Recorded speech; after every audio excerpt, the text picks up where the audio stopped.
Hey everyone, and welcome back. My name is MrCaproni, and this is AP Statistics. Today we're going to be covering contingency tables and how to pull some basic information out of them. I know, exciting. After that, we're going to take a short look at marginal distributions. So as always, if you find something helpful today, go ahead and hit the like button below, and I hope you guys learned something new. So what exactly is a contingency table? Well, really, it's just another type of chart that allows us to organize two variables at the same time. So if I were to ask a whole bunch of people multiple things, maybe I want a way to show two different answers for the same group of people.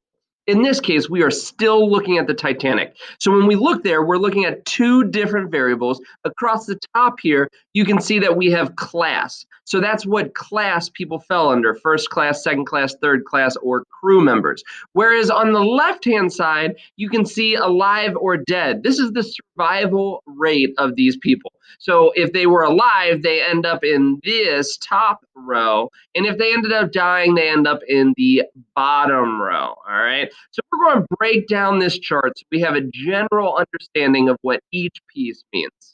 After looking at our variable options, the next thing we probably want to check out is our marginal distribution. Now, this is just your totals on the right-hand side of the chart or down here at the bottom. Now, it's important to take note of what these are. For example, the 711 is the total number of people that were alive after the Titanic sank. So what is this 2,201 number down here? That's the total number of people that were on the ship. So that means that we would have 711 of the 2,201 that were alive. We would have 1,490 of the 2,201 people ended up dying. And if we look down across the bottom row, it's the same thing. It's the total of each one of those categories within the variable of class. So that means that there were 325 total passengers that were first class passengers. Each of the cells, these numbers here in the middle, are numbers that represent the amount of people that fell into both categories above it and to the left of it. So for example, this 203 is the number of first class people that were alive when the Titanic sank out of the 2,201 people total. Or for example, this 673 is the number of dead crew members there were out of the total of 2,201. You may be thinking, what type of questions would they ask on the AP test about this? Well, there's actually a lot. Starting off is just some general, very basic information you can pull from these tables. For example, what's the probability that if I were on the Titanic, I was going to be in the second class? Well, in that case, I would just take the total number of people in the second class divided by the total number of people all around. Or let's say they wanted to know, what's the probability that I ended up being a dead first class member? Well, in that case, I would be 122 out of the total 2,201. So by using your totals and by using each of your little cell values here, you're able to give basic probabilities by putting them over the number 2,201 because that's the grand total number of people there were in general. Now, questions like that can become more elaborate when maybe it's like this, where I'll ask you for the whole marginal distribution of one of your variables. So in this case, it says a recent Gallup poll asked 1,008 Americans age 18 and over whether they plan to watch the upcoming Super Bowl. The pollster also asked those who plan to watch whether they were looking forward to more to seeing the football game or the commercials. The results are summarized in the table. Now, I know everyone can probably relate to this question. There are plenty of us who, A, don't watch the Super Bowl at all, or B, if we're being forced to watch the Super Bowl, may actually like the really cool commercials that come with it instead.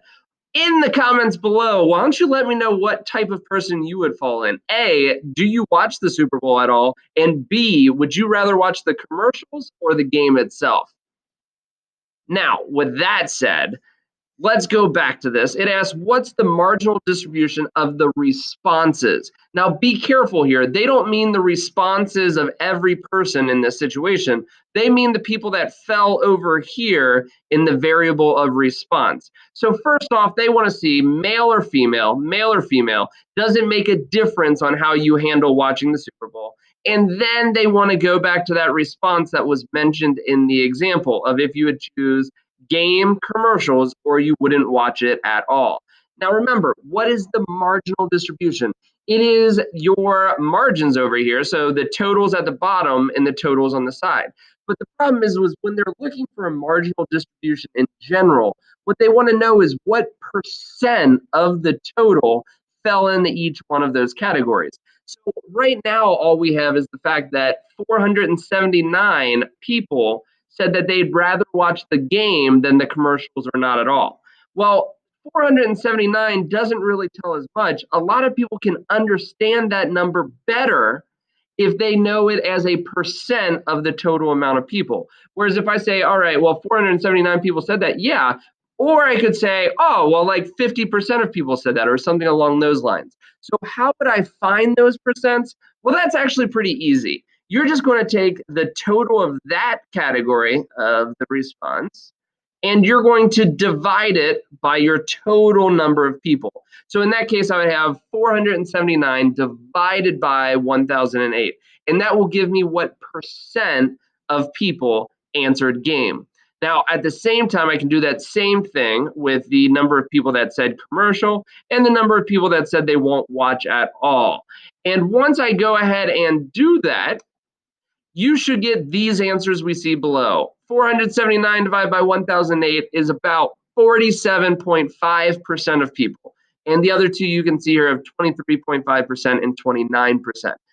So just remember, when they ask you for the full marginal distribution, they're looking for all 3%. They want to know all of the percents of our response variable. Now, it won't always be 3 answers. For example, if they asked us to give the marginal distribution by sex, there's only 2 options here, male or female. I guess they're not being that progressive. But in that case, you would handle it the same way. You would do 492 divided by the 1008 and 516 divided by the 1008.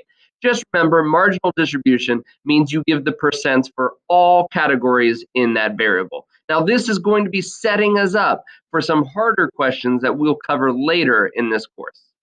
Well, guys, with that, we're actually going to call it a day. Now, remember, we covered everything about contingency tables today and looked at marginal distributions. In the next video in this series, we're going to learn more about conditional distributions that still fall within the contingency table.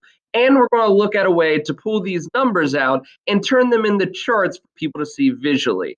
So I hope you can join me then, and I hope you learned something new today. Remember, if you want to keep getting these videos every week, go ahead and click the like and subscribe button below. Again, thanks for joining me, and I hope you guys have a wonderful day.